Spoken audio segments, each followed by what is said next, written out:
دنیا میں موجود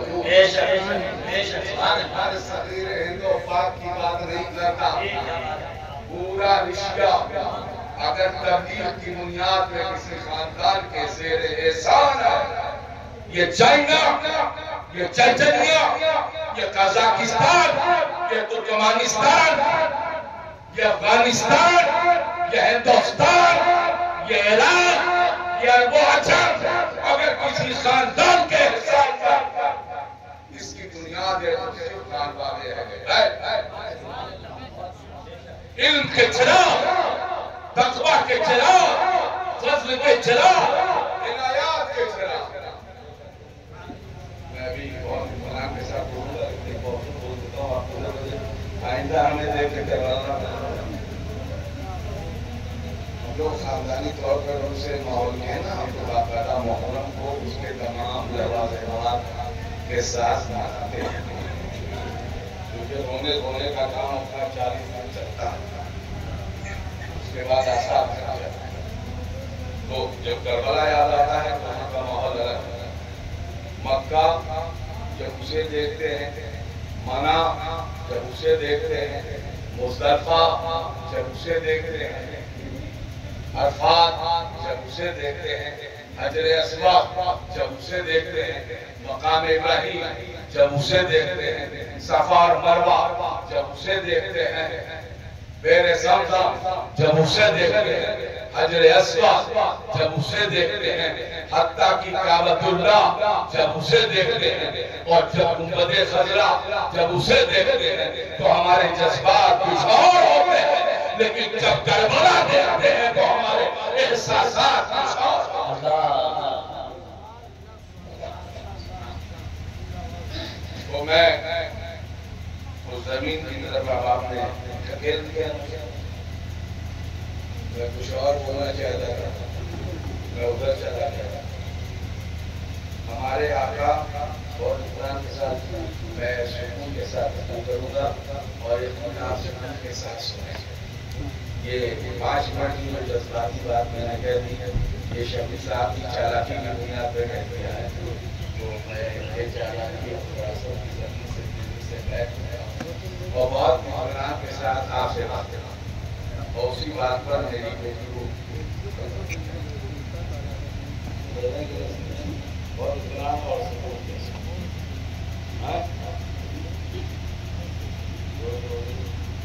سب اپنی اپنی بات کرتے ہیں تو مجھے برا کرتا کرتا ہے، لیکن سبحان اللہ اور سے بولا اپنے انداز سے اپنی اپنی تعریف کرتے ہیں، تو جس کی تعریف کر کے جس کا مقام بلند ہوگا،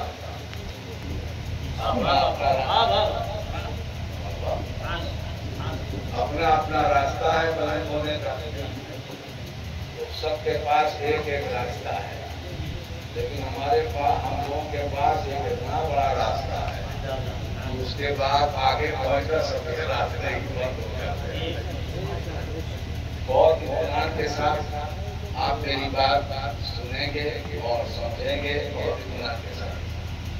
ہمارے آقا، ہمارے آقا حضرت محمد صلی اللہ تعالیٰ میں خطیب، انہوں نے جہاں کہا ہے کہ میں شہنشاہ خلافت حقیقت ہے، اس میں کوئی لیکن میرا کوئی خاص تقریری انداز سے بولنے کا موڈ ہی نہیں ہے۔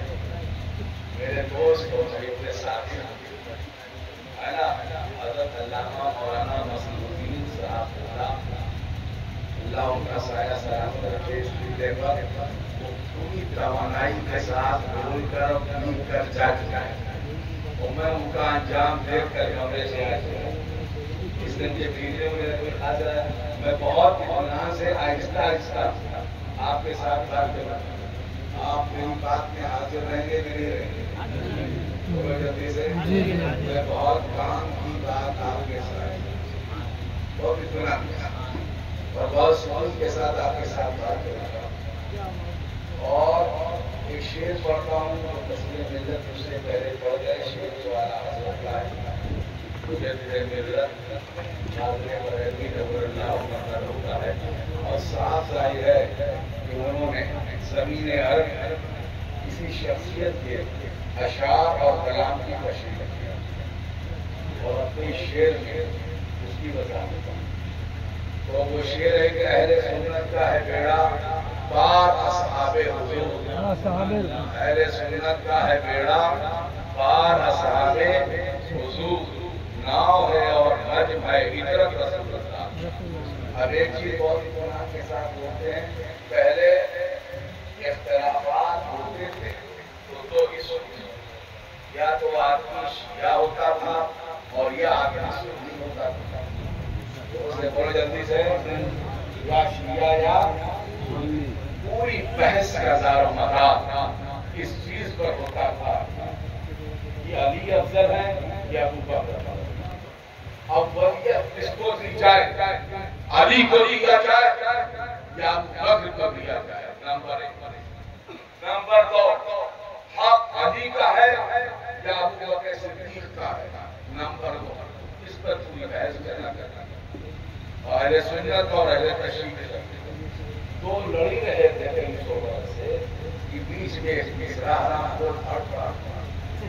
اس کو کہتے ہیں وہابی.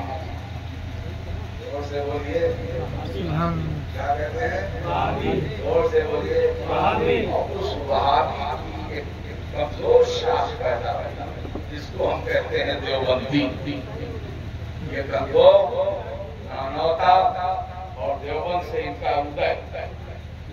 برساتی میڈے پتا نہیں کہاں چھپے ہوئے تھے عہد مغلیہ میں کہ جیسے مغلوں کے اقتدار کا سورج ڈوبا کہ حرام خور کر کہتے تھے. یہ سنیت کا لباس پہنے ہوئے تھے، حنفیت کا لباس پہنے ہوئے تھے اور سب سے زیادہ ہم بحث میں تھے فضیلت دے کس کو کہ تب تک یہ پوچھ کر پہنچ گئے اور انہوں نے توہین کا ایک نیا باب نصب کرنا شروع کیا.